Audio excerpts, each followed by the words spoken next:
No coração da Bahia, cercada por serras e matas fechadas, existia uma cidade pequena e pacata, chamada Serra Negra.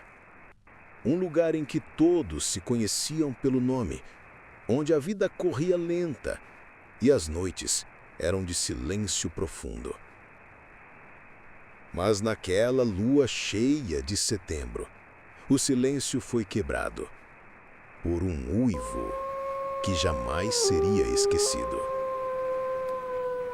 Na manhã seguinte, um boato correu pelas ruas de terra. O gado do fazendeiro Ambrósio fora encontrado morto no pasto. As carcaças estavam abertas, vísceras espalhadas, como se uma fera tivesse se banquetado. Foi onça, disseram alguns. Foi lobo-guará, arriscaram outros. Mas os mais velhos sabiam que não era nada disso. Sabiam que as marcas eram muito grandes, os cortes profundos demais, e havia algo estranho. Não lhe restava quase sangue. Era como se a própria noite tivesse bebido as entranhas daqueles animais. Logo aos poucos, o medo se espalhou pela cidade. Mulheres pregaram tábuas nas janelas. Homens afiaram facões e limparam espingardas antigas, passadas de pai para filho.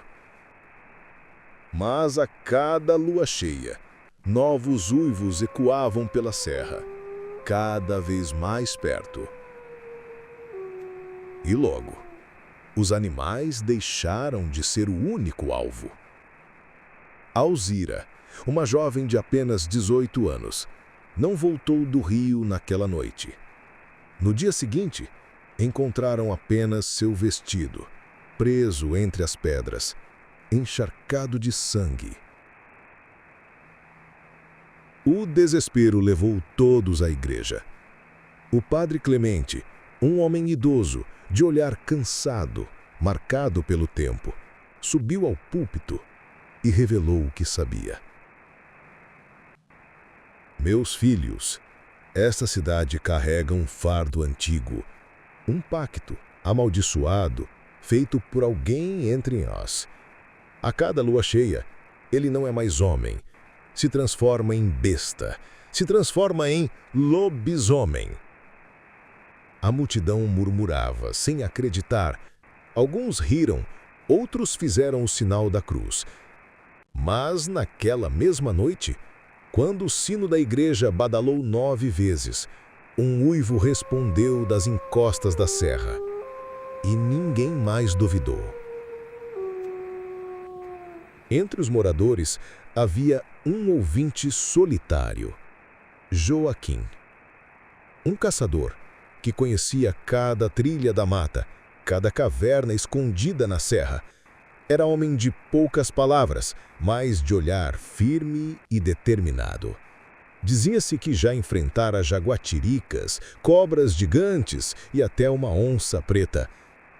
Mas agora sabia que o desafio era outro. Ele procurou em seus guardados algo que quase esquecera pelo tempo: munição de prata.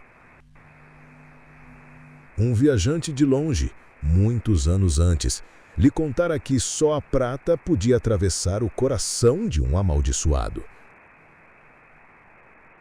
E, naquela noite, Joaquim decidiu que enfrentaria a besta. A lua cheia iluminava a serra como se fosse dia. As sombras das árvores se estendiam como dedos no chão. Joaquim esperava, escondido entre as pedras. O suor descia pelo rosto e a respiração era pesada. De repente, um som. Primeiro, galhos quebrando.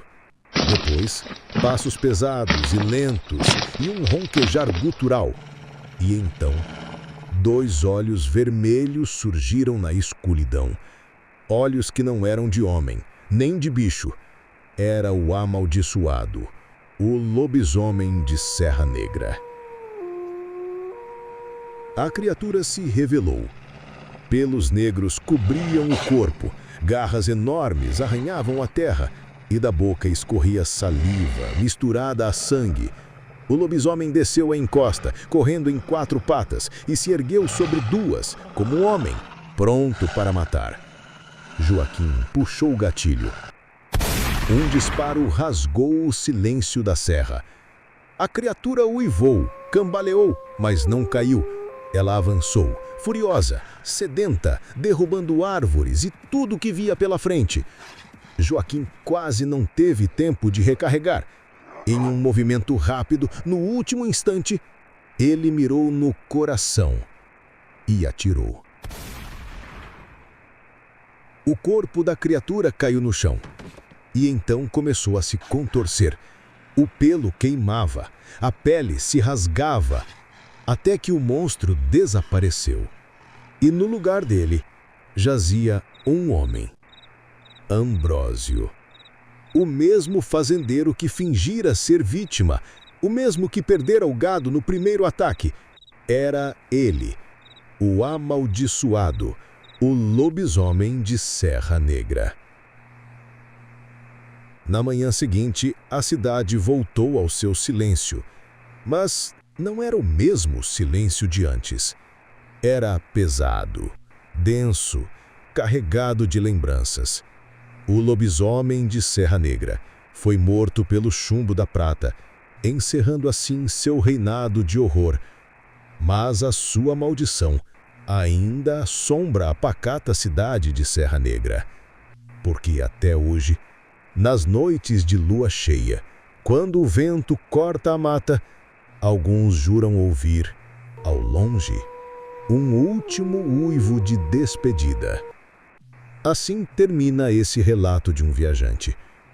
Caro ouvinte, cuidado nas noites de lua cheia. Nunca se sabe quando se encontra um lobisomem.